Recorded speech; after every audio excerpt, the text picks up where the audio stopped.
Can AI practice therapy? No. The answer is no, and that should be obvious. And if it's not, then maybe this video will give you some insight into why I think so. Hi there. Recently, I was doing a literature review for a study I wanted to look into, and I noticed a lot of talk about AI and its application in the field of mental health. In fact, what specifically motivated me to make a recording for this video was a comment someone I know made about how AI could replace therapists one day. And it made me actually look into the subject because it was really interesting. I mean, how could we use AI in some sort of way to enhance the field of not just therapy, but mental health, in fact, psychology in general? But this video isn't necessarily about AI or its impact on the field of mental health. I specifically wanted to talk about a couple chatbots that I think might be interesting, particularly a couple. First, Calmify, Character.AI, and Call Me. I think that's what they're called.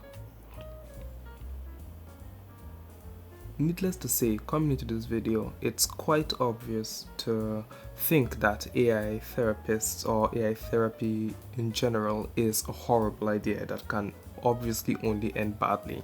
I won't say that's an entirely incorrect or, I don't know, wrong opinion to have, because I sort of agree with that, at least for the most part.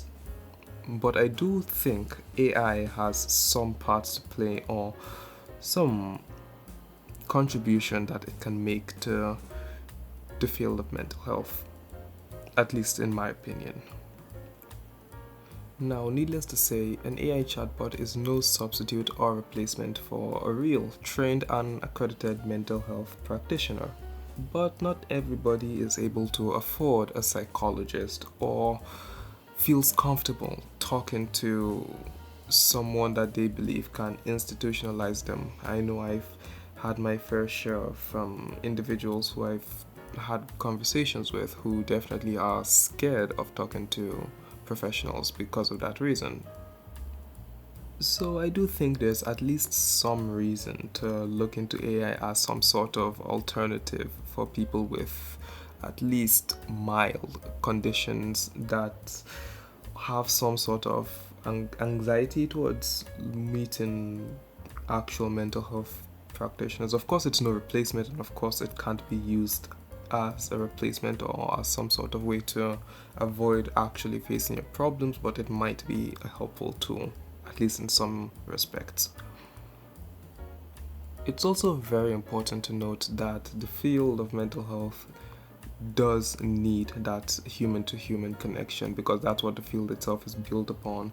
You even notice when it comes to people who have psychiatrists, sometimes tend to report that they don't feel a connection or they don't trust the psychiatrist because the psychiatrist is kind of detached from them and isn't really interested in understanding their problem, right? Overly clinical perspectives tend to alienate patients from their caretakers, so to speak. So AI obviously can't replicate that human-to-human connection, because regardless of everything, you still know that the AI chatbot is a chatbot. But there is a study that shows that professionals don't actually or can tend to not recognize an AI chatbot from another professional. At least that is if they're not aware it was a chatbot in the first place. But returning to the original premise of the video, I wanted to discuss a couple chatbots that advertised themselves as alternatives to therapists. Not alternatives, or more like fake AI chatbot therapists, right? Now, this is a problem because it's not a good idea for a business or an AI chatbot to be advertised as some sort of replacement for therapy, because it's not, right? It just isn't. It can attempt, but it's not going to ever really be able to replace a therapist, at least in terms of effectiveness and experience. And I haven't even mentioned the type of topics a therapist can talk about with their clients that an AI chatbot just isn't really able to handle well. Topics like suicide or sexual assault tend to be a bit restricted by the model's guidelines. We'll talk about things like suicide later in the video though, because that is relevant to one of the chatbots I'm talking about today. Okay, time to get started. And I'll begin with Comify. That was the chatbot I decided to go for first. And to sum up my experience with it, I'd say very disappointing.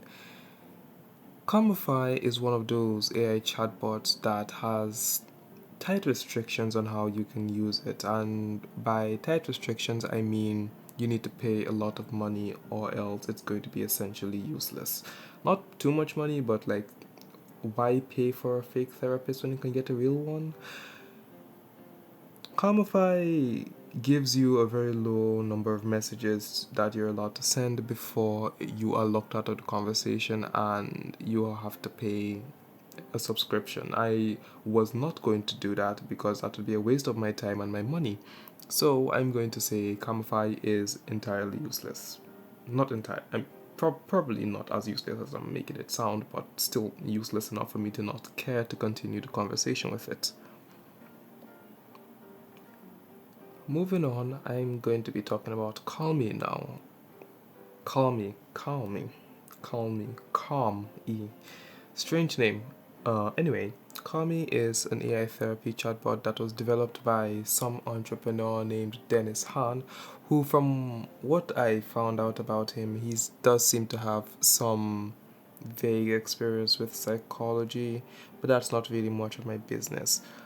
The AI chatbot is supposed to be some sort of mental health support tool, so it's not exactly advertised as a therapist or anything, right? I mean, it kind of is, but not to the same extent as other chatbots seem to be. Kami, compared to Camify, is much more impressive than I thought. In fact, it's so impressive that I actually do want to look into its effectiveness on a clinical scale. But obviously, that's going to take way too much time, and it's just not something I could feasibly do, so forget about that. And moving on, the chatbot was well trained from whatever dataset it used. It was effectively using CBT to some degree, and I found it very quick and easy to use. I could hold a very interesting conversation with the chatbot, and to be honest, if I did need to talk to someone and there was nobody available, like I mean absolutely nobody available, and this includes at support lines, which is never really a thing, but if I wanted to talk to someone that wasn't a real person, I'd probably talk to this chatbot, which is, in my opinion, a pretty good, I don't know, perspective on it. But yeah, I'll hold on this chatbot for a while. I'll check to see or test to see if it can be applied to other people. But yeah, I'll say this chatbot is good. It's a good bot, good therapist bot. Alright, moving on to the last section of this video, I'll be talking about Character.AI. Character.AI is fundamentally different from the other chatbots I've talked about. It is a site primarily used for roleplay with fictional character chatbots that are made by, for the most part, the users of the site itself. Users of Character AI can make their own AI chatbots using certain parameters, descriptions, and definitions to help create a chatbot that mimics a character but isn't really a character. I mean, obviously, it's not really the character, but it's kind of mimicking the character's behaviors based on your definition of the character or the way you set the bot up. Now, unlike the other chatbots, this one isn't even advertised as any sort of, therapy alternative or anything. It's just a role play site. So it's as fictional as they come. Unfortunately, unlike the AI therapy chatbots, Character.AI as a site is much more popular and has garnered much more media attention, especially since recent unfortunate events that have occurred to some of the users of the site. The event in question that I've been referencing is the suicide of one of the users of this site, which led to a lawsuit against the company that developed Character AI, where the person suing the company, which is the mother of the victim, alleges that a character or one of the chatbots of a character pushed the child or encouraged the child to end his own life. Now, this situation got a lot of media attention, so much so that the APA, that's the American Psychological Association, even had to chip in and remind people that the, regardless of what anyone says, or regardless of what is said on the site, whether it be the character or anyone in real life, the title of a psychologist is a protected title. So you can't just claim to be a psychologist. It's similar to being a doctor. You can't just up and say I'm a doctor just because of anything. You have to be licensed first. But when it comes to AI chatbots like Character AI, it is clearly stated when you engage in a chat with any and all characters on the site that the characters aren't real people and everything they say should be taken as fiction, right? It is a roleplay site first and foremost.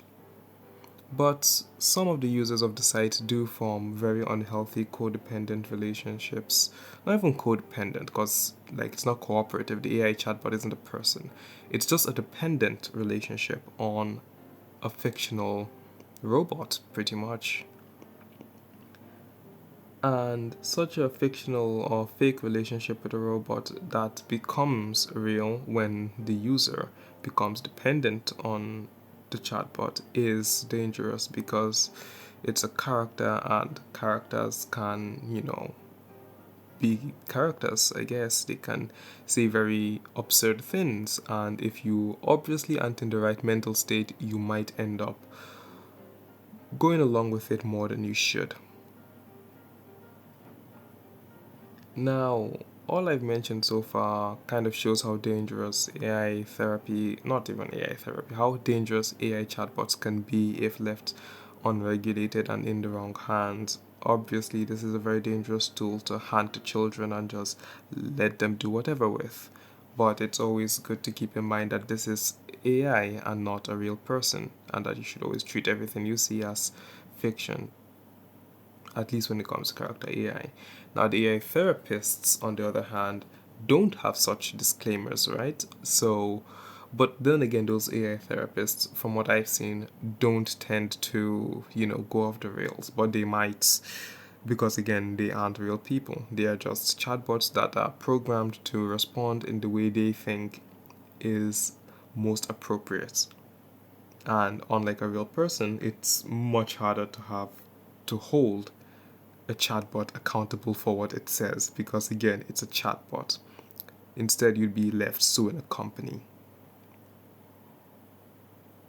Now, forming an emotional connection to a chatbot isn't really too surprising. People form emotional connections to things they shouldn't form emotional connections to all the time. People form connections to characters, people form connections to movie actors or whatever it is that they just don't know because they've created this idea in their head that whatever it is they see is something that they are actually, interacting with in a genuine way. You can look to my video on parasocial relationships for a bit of a more detailed explanation on that.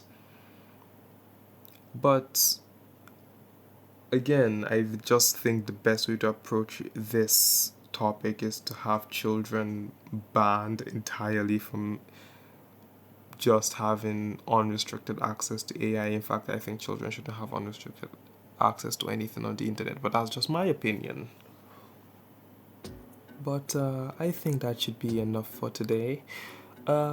Just to reiterate, or just to be comfortable, I'll mention again, AI isn't something I see replacing therapists or psychologists in the near future because of the nature of the field.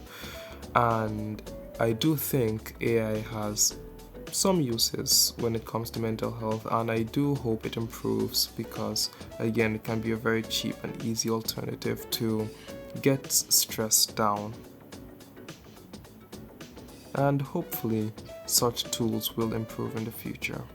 This isn't a field I feel like we need to gatekeep in any intensive way because the most important thing here is people's feelings and how they cope with their stress. And if talking to a chatbot helps you cope with your stress, then all the power to you.